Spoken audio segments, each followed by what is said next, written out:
Work from home अपनाएं, petrol diesel बचाएं और 1 साल तक सोना ना खरीदें। प्रधानमंत्री नरेंद्र मोदी। डगमगाती अर्थव्यवस्था पर पीएम मोदी की बड़ी अपील।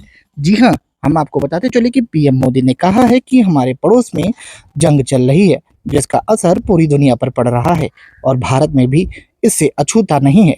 उन्होंने लोगों से अपील किया है कि वो 1 साल तक शादियों के लिए सोना ना खरीदे और ईंधन की बचत पर ध्यान दें। प्रधानमंत्री नरेंद्र मोदी ने सिकंदराबाद में आयोजित एक जनसभा को संबोधित किया। इसी दौरान उन्होंने मिडिल ईस्ट में जारी जंग के असर को लेकर कई अहम बातें कही हैं। उन्होंने यूक्रेन युद्ध का भी जिक्र किया और बताया है कि जंग का भारत पर भी गंभीर प्रभाव पड़ा है। प्रधानमंत्री ने लोगों से अपील की है कि वे 1 साल तक शादियों के लिए सोना ना खरीदे। बता दें कि मिडिल ईस्ट में जारी जंग के चलते कच्चे तेल की कीमतों में उछाल देखा जा रहा है। वहीं सोना चांदी के दाम भी लगातार बढ़ रहे हैं। इसी बीच सिकंदराबाद में प्रधानमंत्री नरेंद्र मोदी ने लोगों से अपील की है कि वे सोना खरीदने से बचे। प्रधानमंत्री ने करीब 9,400 करोड़ रुपए की विभिन्न परियोजनाओं का उद्घाटन और शिलान्यास भी किया है। इसमें सड़क, रेलवे, औद्योगिक और बुनियादी ढांचे से जुड़े परियोजनाएं शामिल है। पीएम मोदी ने इसी दौरान कहा है कि मैं लोगों से अपील करता हूं कि वो 1 साल तक शादियों के लिए सोना ना खरीदे। इसके साथ ही उन्होंने जनसभा को संबोधित करते हुए कोरोना काल का भी जिक्र किया है।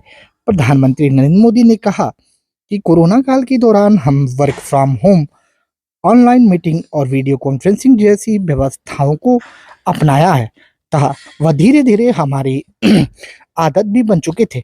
आज समय की मांग है कि उन व्यवस्थाओं को फिर से प्राथमिकता दिया जाए। उन्होंने कहा है कि मौजूदा परिस्थितियों में विदेशी मुद्रा बचाने पर विशेष ध्यान देने की जरूरत है। इसीलिए ईंधन की बचत करना हम सभी की जिम्मेदारी है। प्रधानमंत्री मोदी ने कहा है कि नागरिकों पर बोझ ना पड़े, इसके लिए सरकार खुद पूरा खर्च भार उठा रही है।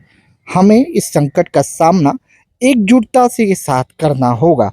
प्रधानमंत्री नरेंद्र मोदी ने कहा है कि दुनिया इस समय बड़ी सप्लाई चैन के संकट से गुजर रही है।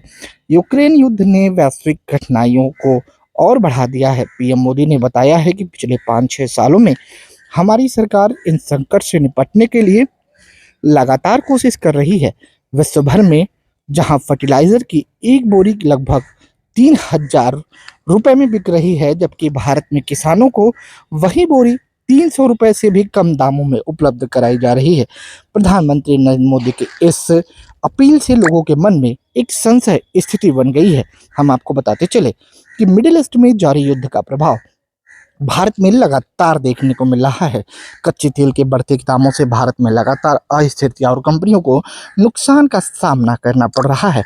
वहीं दूसरी तरफ लगातार सोने चांदी के दामों में गिरावट, भारी मात्रा में बढ़ोतरी देखी जा रही है, जिसको लेकर प्रधानमंत्री नरेंद्र मोदी ने मिडिल ईस्ट में जारी जंग का युद्ध का जिक्र करते हुए लोगों से अपील की है कि हमें ईंधन को बचाने का पूरा प्रयास करना चाहिए। वहीं अगले 1 साल तक कम से कम सोना और चांदी खरीदने से हमें बचना चाहिए। फिलहाल प्रधानमंत्री नरेंद्र मोदी की इस अपील से लोग अलग हैं।